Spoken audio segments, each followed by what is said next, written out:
Mark Walker and civil rights leader Clarence Henderson, former NFL player Jason Brown, actor Nick Searcy, and country pop band Rockland Road.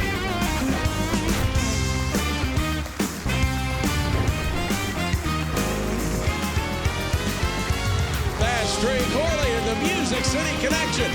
And I'm your announcer, Keith Bilbrey. And now, here's Mike Huckabee!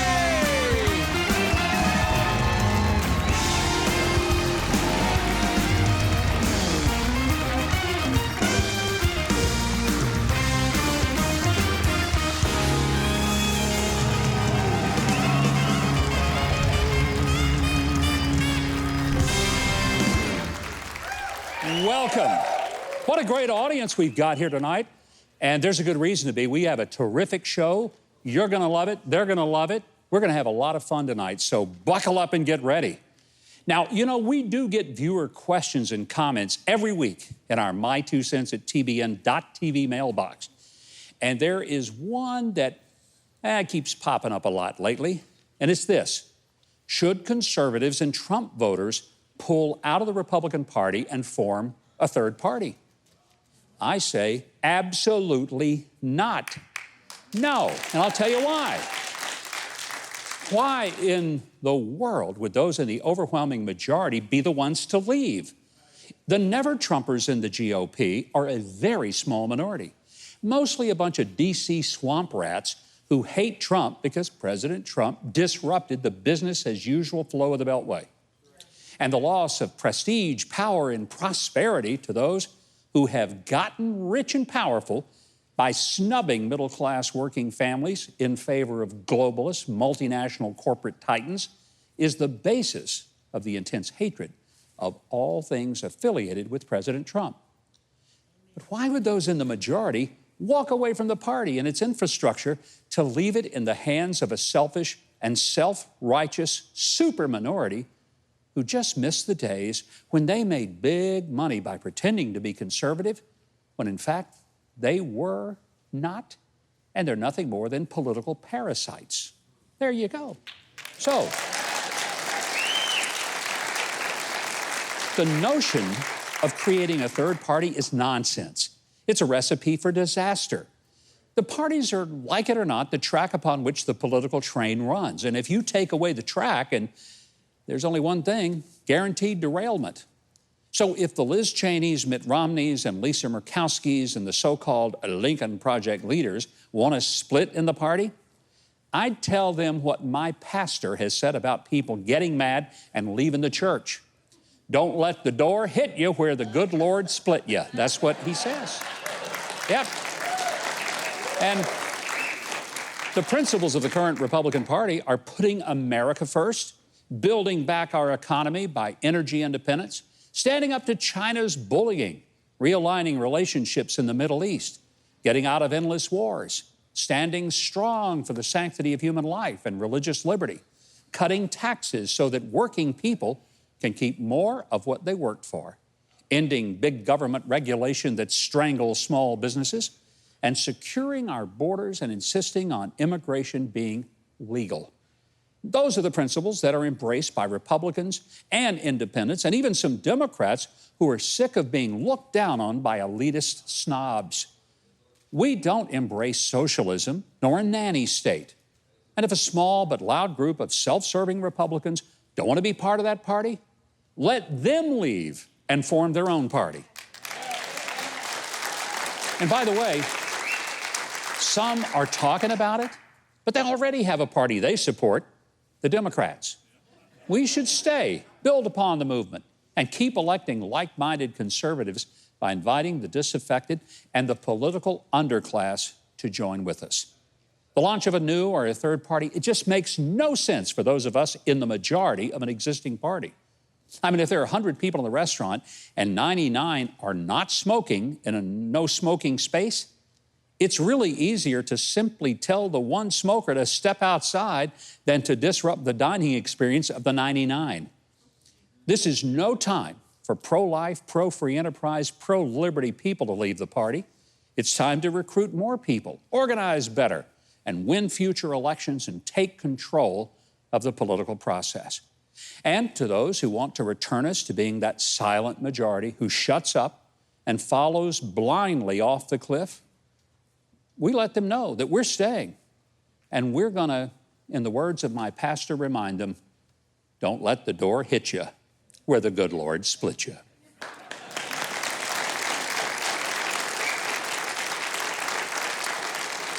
My guests tonight are a civil rights pioneer who stood up to segregationists in 1960 at the historic Woolworth lunch counter sit-ins. He says politicians are a dime a dozen. Leaders, however, are priceless. Also, a former congressman, a champion of the American people, and current candidate for U.S. Senate. Both join us now in studio. Would you please welcome Clarence Henderson and Congressman Mark Walker.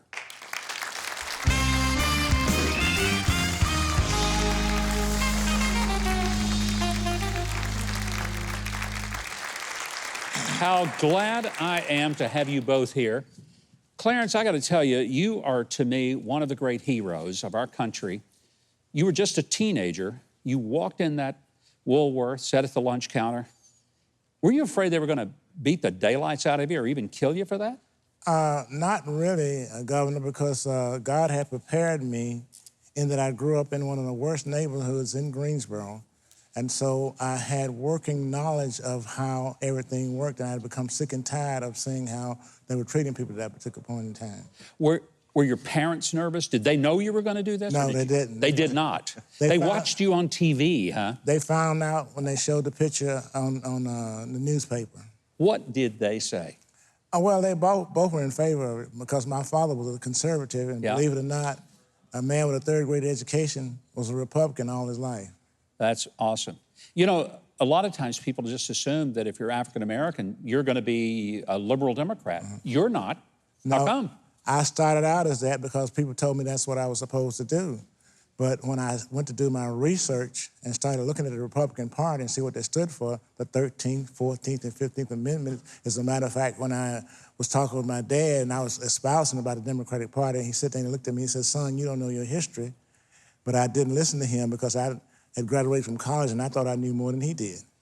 So one of the things fascinating about you, you went through that experience. You experienced true racism in a way that a lot of people, they hear the word, they have no idea what that means. Compare what you experienced sitting at that lunch counter in 1960 versus when people today say, everybody's a racist. Well, you know, most people don't know what a racist is.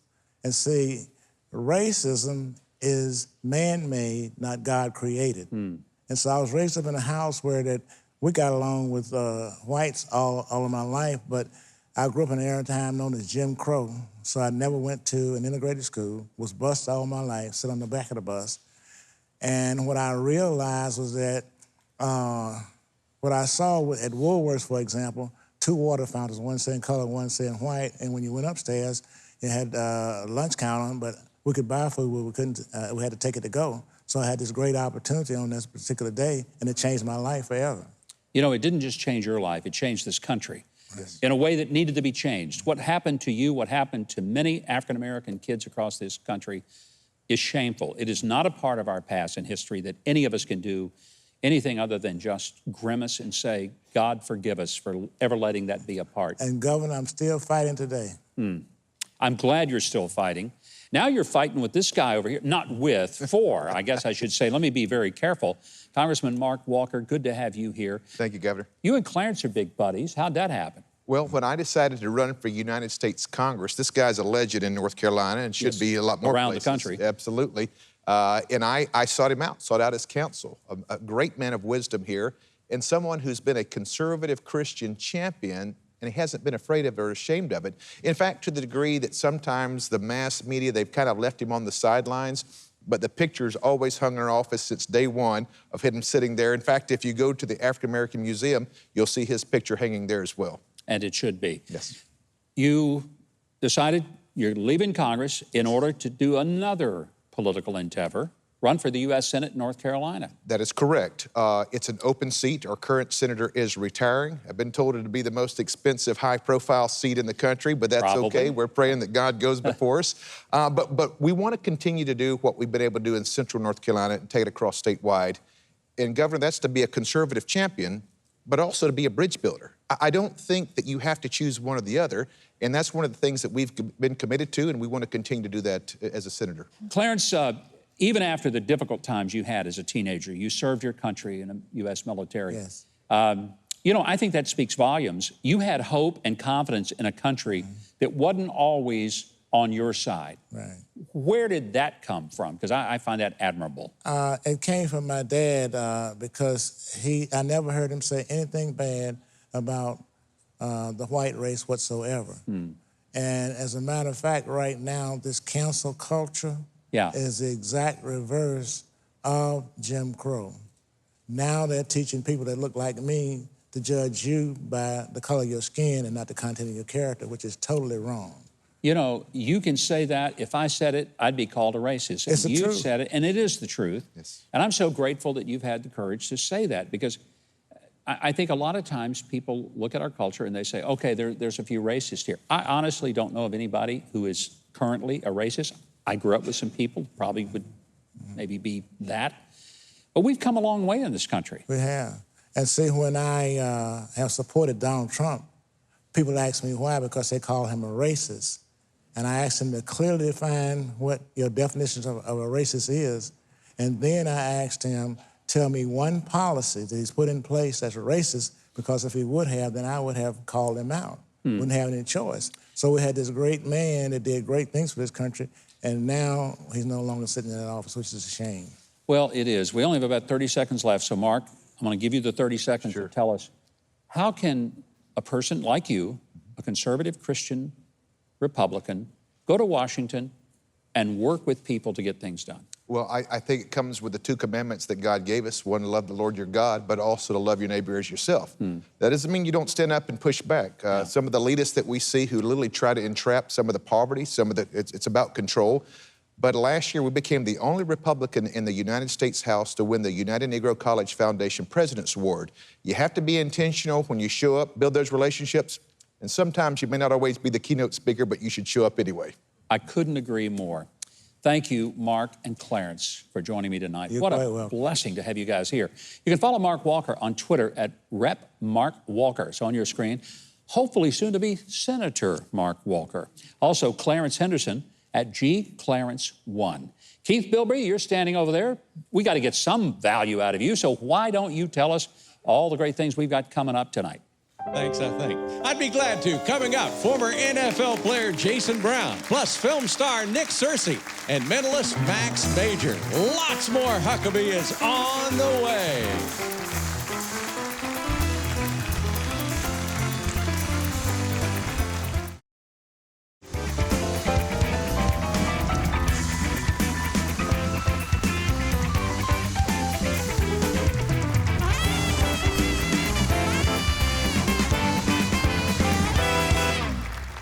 Welcome back. Now that is Trey Corley and the Music City Connection performing Chick Corea's hit song, La Fiesta. Chick Corea passed away this week at the age of 79. The jazz keyboard legend won 23 Grammy Awards. He expanded the genre of jazz internationally and influenced each one of our band members. I want to say to Trey and the band, thanks for helping us honor the life and the music of Chick Corea. What a great tribute indeed. When Jason Brown was called by God to feed the poor, he quit his job as one of the highest paid players in the entire NFL to become a farmer. Now, the fact that he knew nothing about farming was only his first obstacle. His amazing story is in this book right here called Centered, Trading Your Plans for a Life That Matters. Would you please welcome Jason Brown?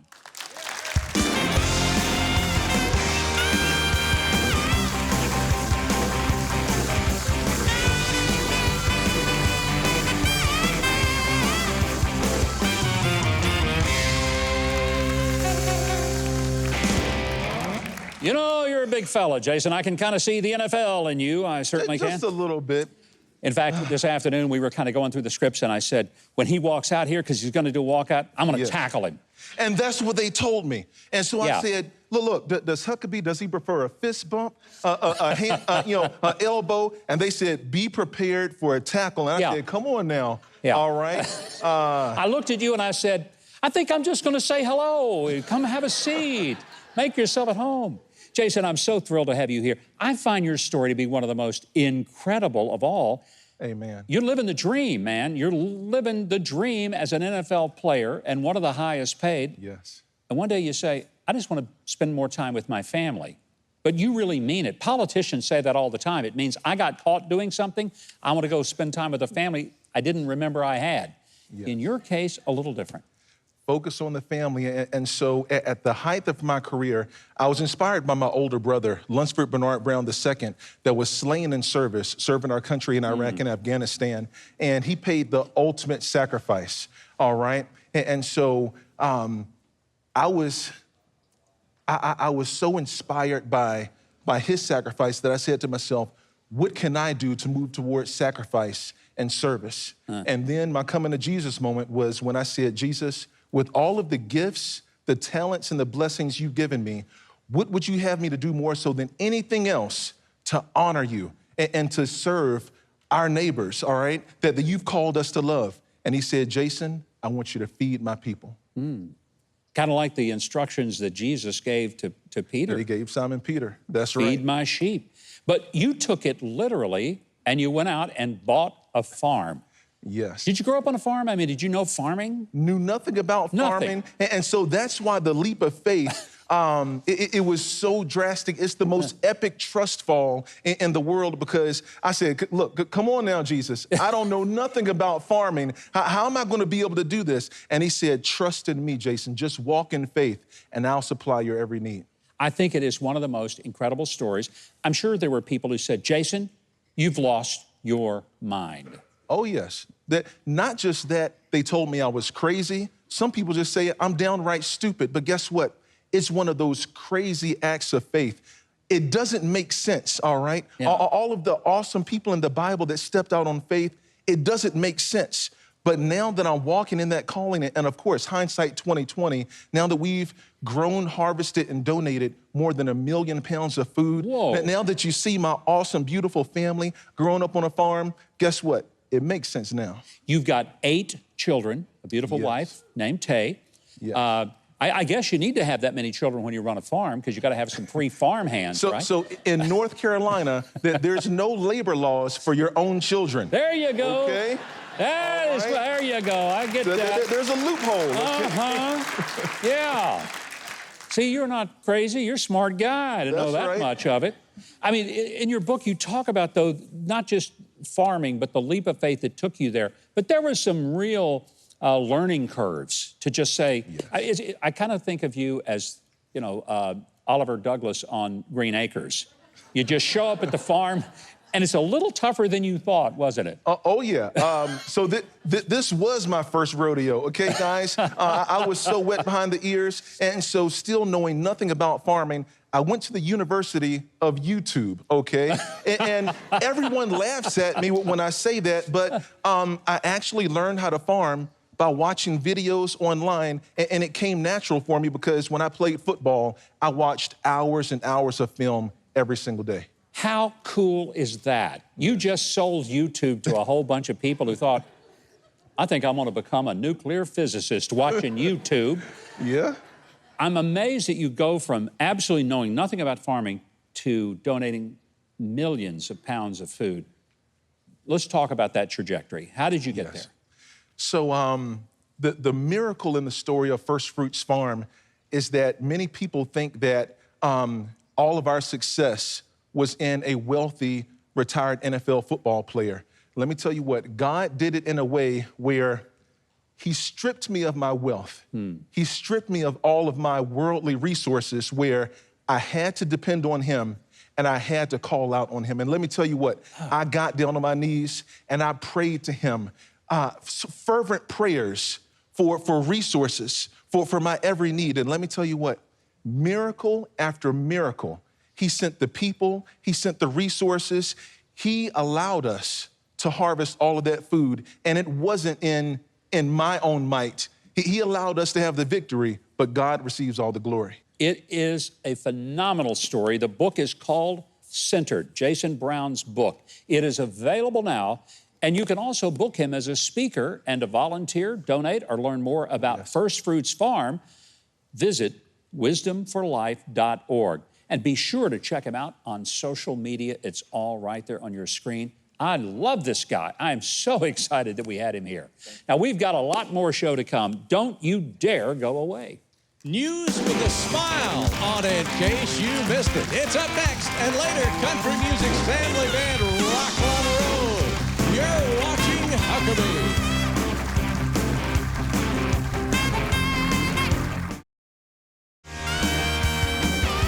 Go to MikeHuckabee.com and sign up for his free newsletter and follow @GovMikeHuckabee on Twitter.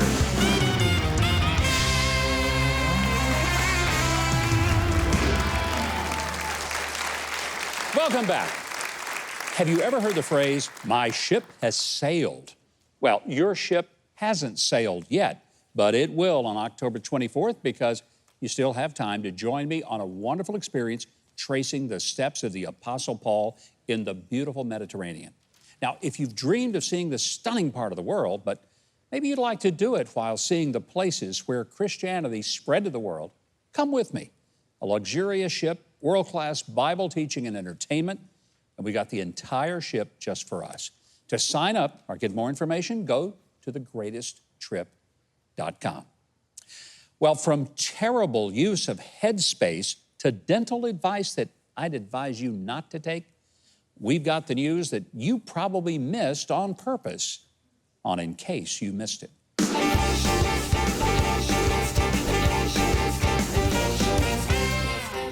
All right, let's start off this week with our famous Florida file.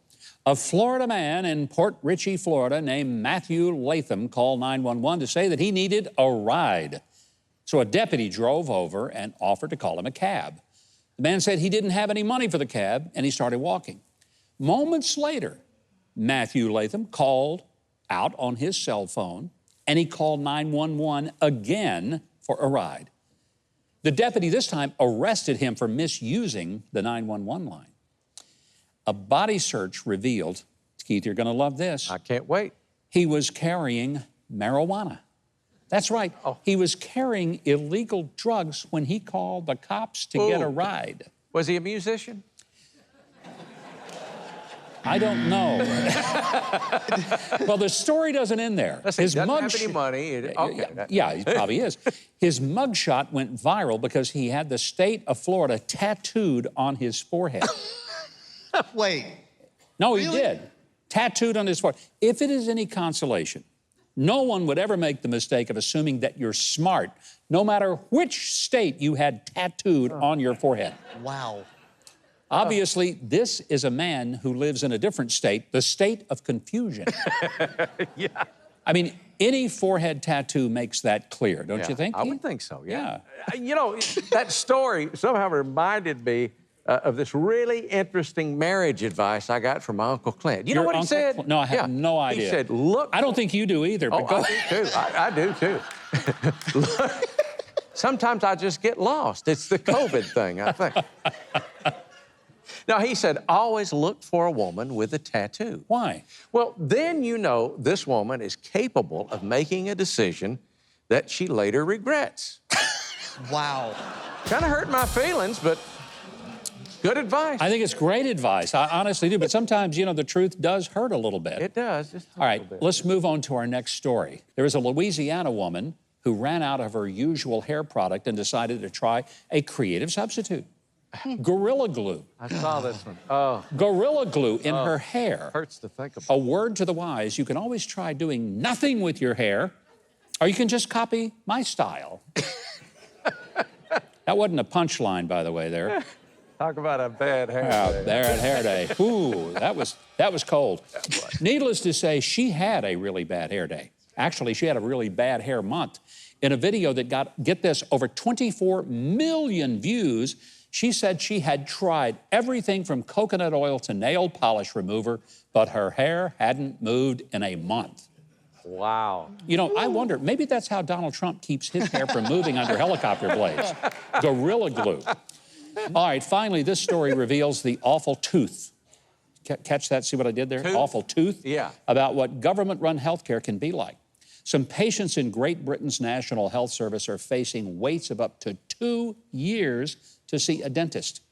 And that's not so Great Britain. It's no wonder the British have stiff upper lips with that kind of problem. Here in America, we only have to wait until tooth hurdy. See what I did there? Tooth hurdy for a dentist appointment. Now, The Guardian reports that when some people complain, the NHS suggested they buy dental repair kits and treat themselves. One patient with a broken tooth was told to try smoothing it down with a nail file. Ooh. Now there's a 2-year wait for nail files in Britain. Oh, no. And with pubs shut down, they can't even get anesthetic. There you go. You caught that one, right? I Okay, did, all right. These days, you got to be a member of the British royal family just to get a crown. You know, it's funny, really, that you should talk about dentistry. I hate going to this. I'll just be honest with you. I think we all do. Well, the reason I hate it, you have a musical ear, is the sound of that drill. Now, I have been talking with some of the sound technicians here. I think Trey's going to get in on it. I'm going to offer it to you right now on TV. All right, let's hear it. We are going to develop a soundless drill. A soundless drill. We're going to be multi-billionaires. Probably so. You want in on it? I want in on it. Yes, okay. I do. We'll talk after the show. I'll put 50 cents, 75 cents, something on that. Wouldn't that be great, though? Actually, I'll tell you what I'll do. I can't invest a lot, but I'll give you a post-dated check. How's that? That'll work. You are a politician, aren't you? Absolutely. Well, you know, we Yanks may not have government health care, but at least we don't have to yank our own teeth. Oh. So I say, let this be a lesson to you. Government-run health care is so bad, How bad is it? I'll tell you how bad it is. It found a way to make British teeth even worse. Ooh. Well, just like a dentist in a candy store, we got to get out of here. But always remember, we read the news. So you don't have to. Tonight, international film and television star Nick Searcy. Then country pop band Rockland Road is on Huckabee.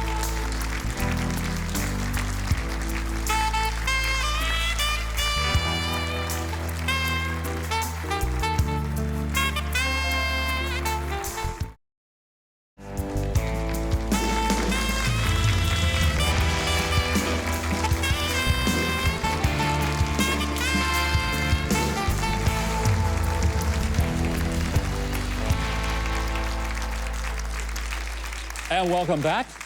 Nick Searcy is one of the busiest actors, producers, and directors in movies and television. Now, you know him from Fried Green Tomatoes, Justified, CSI, Gosnell, and many more hits. His latest film is a moving, faith-based story of redemption and forgiveness. It's called The Man from Nowhere. I want you to welcome a man from somewhere. Please welcome Nick Searcy.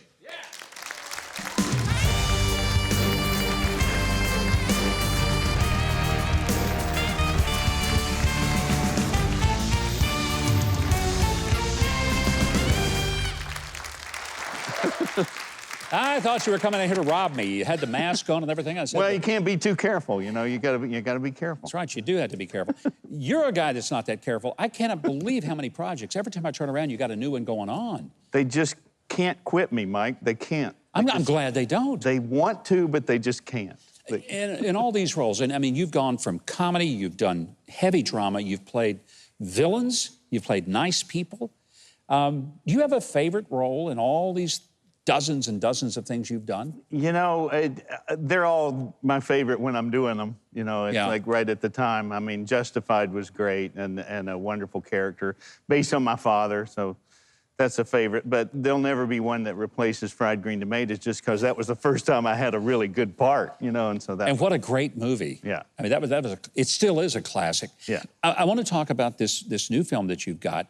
Just released, just out. It's on digital DVD. You can get it on Blu-ray. This film is about I guess the best way to say it is a prodigal father rather than a prodigal son. Yeah, I mean, what really attracted me about the script is, you know, as a father, I think that all of us at a certain age, we start going, what did I do wrong? What could I have done better? And I think the really powerful thing in this particular movie is that this is a father who was really wildly successful in his life, a very successful novelist, and he realizes towards the end of his life, as he's facing the end, that he put a lot more of his energy into that than he should have, that he neglected his family. We have a clip from The Man from Nowhere. I want us to watch it, and it'll whet your appetite for the film. What do you think so far? Well, it looks like you dedicated it to a Sergeant Frank Rogers. Rogers was the man who introduced me to Jesus. Where was that Jesus when I was growing up, Herb? Rogers planted the seeds. He made the introduction to the Lord, and I'm not proud that it took 40 years to take root. The least you could have done was dedicate a book to me. That book's not dedicated to you. It's written for you. What? I mean, you know I'm not good at opening up. It's not how men were back in my day, and so I wrote a story to try to show you the lengths that a man would go to find a son that he lost. Just seeing the clip makes me want to see that film. I want to give a shout out to that makeup artist. So I don't know how they made me look so old and sick. Really amazing. It is amazing, you know, because you look like, I mean, everybody knows you're only 34 years old. So. I know. I had to wear a lot of makeup. Yeah.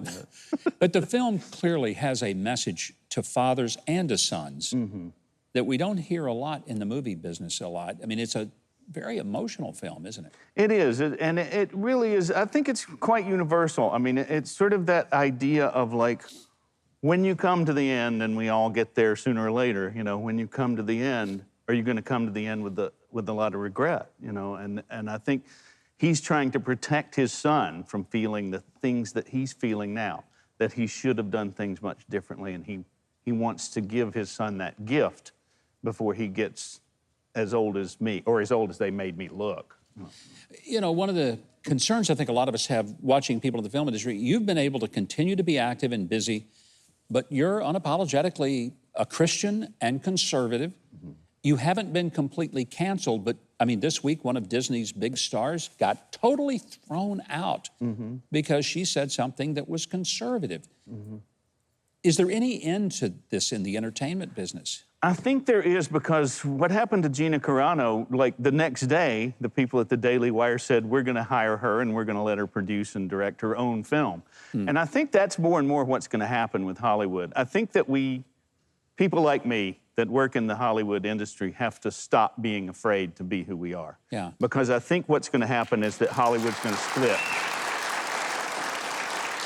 Well, I think Hollywood's going to split, and there are going to be alternative ways of distributing movies, of making films, and I think that's the way to go. Don't worry about trying to impress the Hollywood left. They're going to do what they're going to do. Let's do what we do. And the most important thing, quite frankly, is that people who are tired of watching Hollywood's left front make movies that insult us and throw everybody out of the industry is to make sure that you do support movies like The Man from Nowhere.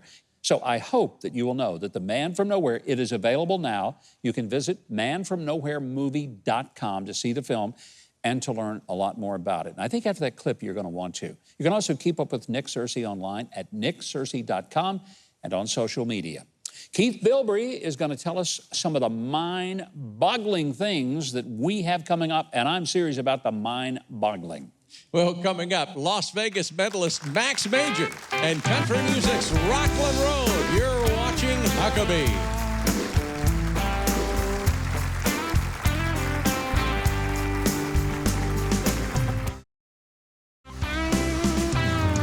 Next week on Huckabee, viral cooking star Brenda Gant and country music's Winona Judd.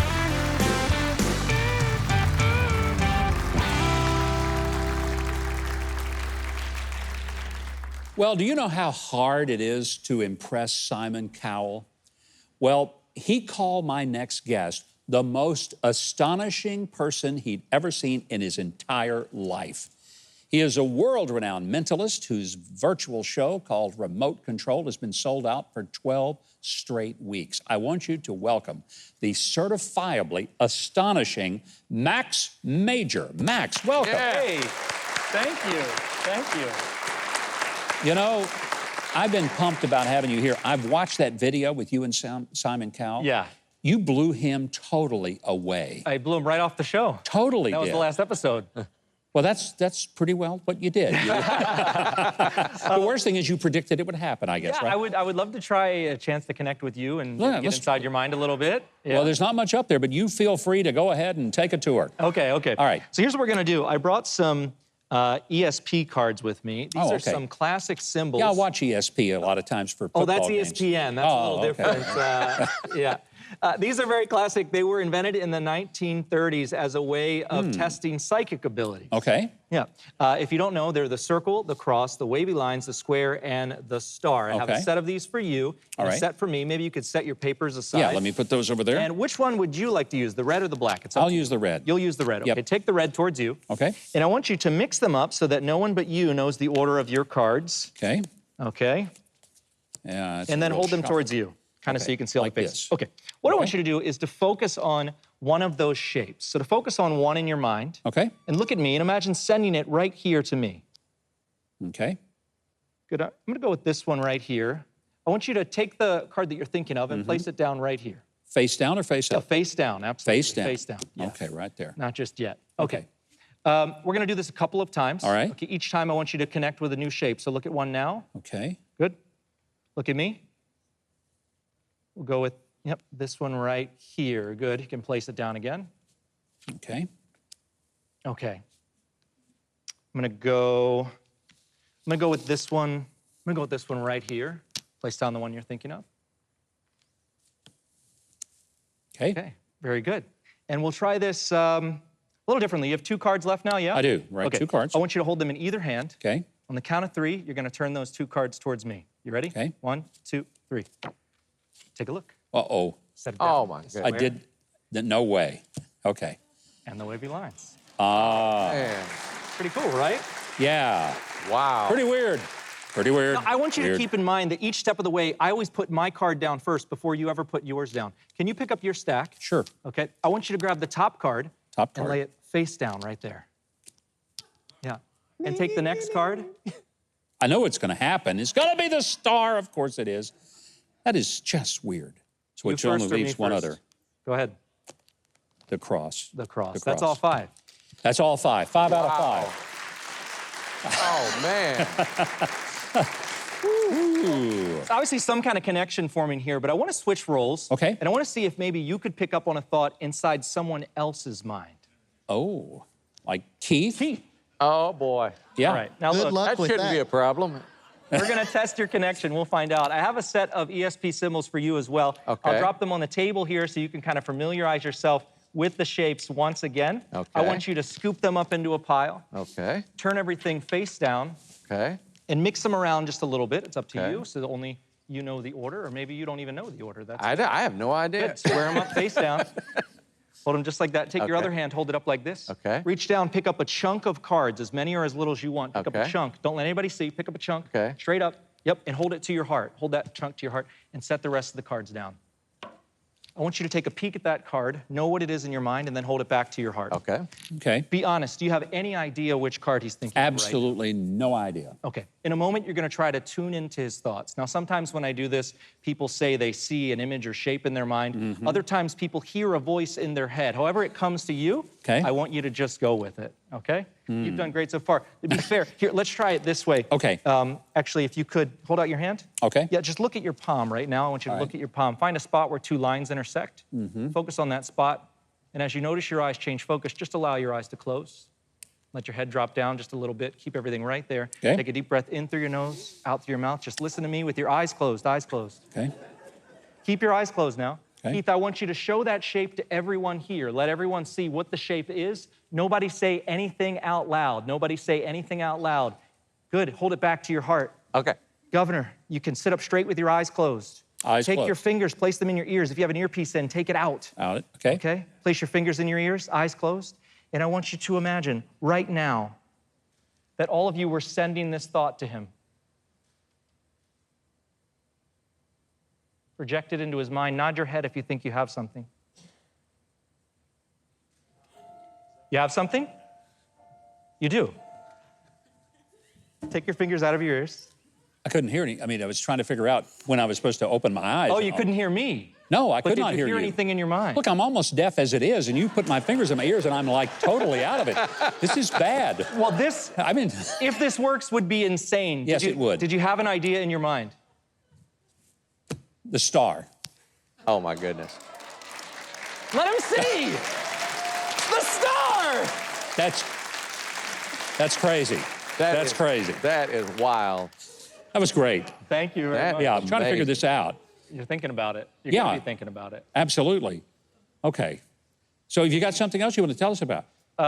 Yeah, I have a virtual show that I'm doing since all the theaters in my area closed down in Las Vegas. How does a virtual show work? Basically, it's like going to a Zoom meeting. Yeah. You're at your home. You tune in with a webcam. I can see you, you can see me, and we can interact. And so I actually read people's minds through the screen. We've been sold out for weeks now. Oh, wow. Yeah, and so from the comfort of your own home, it's an interactive TV show that you watch with a few other families, and you actually get to experience this from anywhere in the world, so you don't have to come to Las Vegas anymore. That is pretty cool. And you can do this by way of, like, the internet. I wasn't sure I could in the beginning, but I had to adapt like everybody else with the way things have changed. And I found that it actually became a really cool way for people to experience this without having to leave the comfort of their own home. So now I bring the show right into your living room. I mean, that is awesome because people want some entertainment. They want to, they'd love to be able to go to the show that you have in Vegas, but they can't do that with everything closed down. Yeah. But they can line up and be a part of it with you that way. From home. Yeah. What a great idea. Hey, you got another one for us? Do we have time? We can try one more quick thing? Maybe I could try with you because I tried something. I want to read his mind. You want to read his mind? Maybe we could try something a little more complex than some simple shapes. Here's what I want you to do. I want you to think about your PIN number. Your debit card PIN number. Okay. This is going to be fun. Yeah. Yeah. Let me have your card while you're thinking of this. I'll get it back to you next week. To be fair, does anyone else know your PIN number other than you? Is it something it's not something he doesn't know it, nobody else? This is literally... Well, he sure doesn't know it, and I wouldn't trust Trey with it for All right. There you go. I want you to imagine you were walking up to the ATM. Okay. You put your card into the machine. Okay. The next thing you do is type in your PIN number, but don't type it in. Just hold your hand up like this as if you were going to type it in, and look at me, and imagine the numbers one at a time. Good. Do you have something I can write with? A pen or a marker or anything? I got both. Scrap of paper here. There it is. Something like, I don't know if, hopefully you can't see through this. I'm going to show this to the camera, but not to you. Okay? Don't look at the monitors. Tell us all, what is your 4-digit PIN number? Do I want to say this? Yeah, because somebody's going to steal your credit card and... It's over. They'll spend less than your wife, so That's go right. ahead. 5123. Whoa. You told him. I did not. I did not. You didn't? No. No. Well, now we all know. I need to get I got to go change my You got to call your bank. Yeah, I think. That is crazy. That is nuts. All right, Keith, I want you to read my mind, and I want you to tell the viewers what I think they need to know about Max Major. Well, let's see. That'll be light reading, I do believe. To see more amazing videos and to book Max for your corporate or theatrical events or get tickets for his interactive Zoom shows right in your own home, visit maxmajor.net and be sure to follow Max on social media as well. Next, country music's favorite family band, Rockland Road. You're watching Huckabee.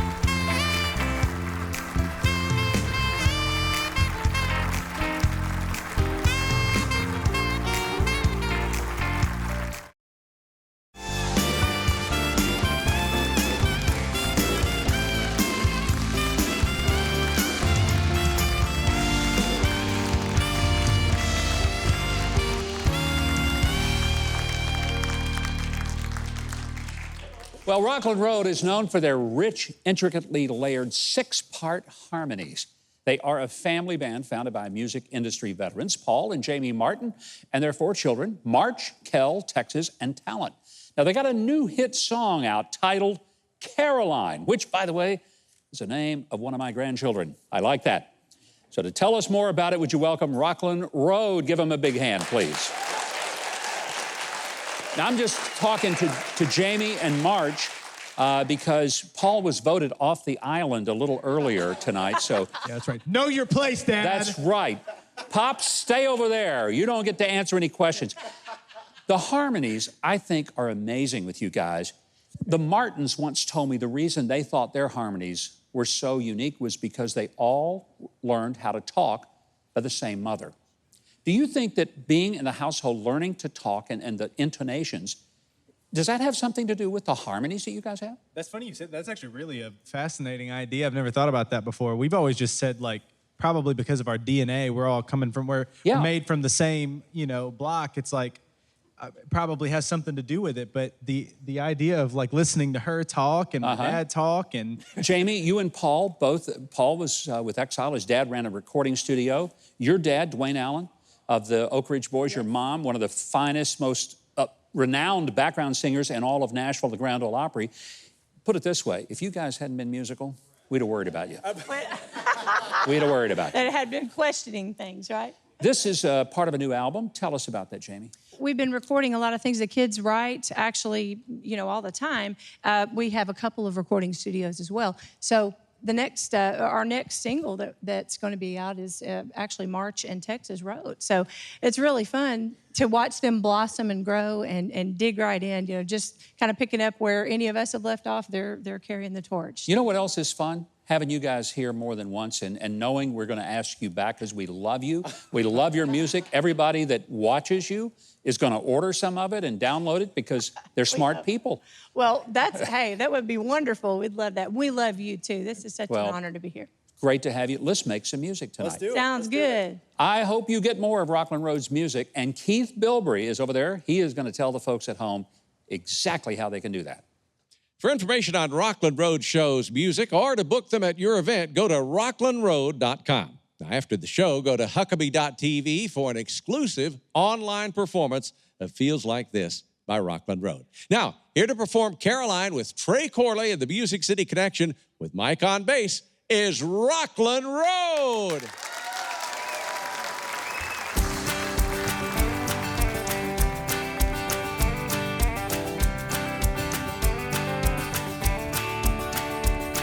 You said no one ever wrote a song about you, 'cause nobody would know how it would go.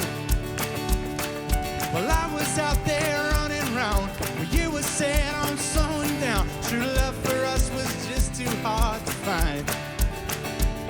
But late at night you still cross my mind. Caroline, yeah, we had the time, and I hope you're somewhere and you're laughing and you're doing fine, baby. Someplace warmer like California. The sun was always yours to shine. Caroline,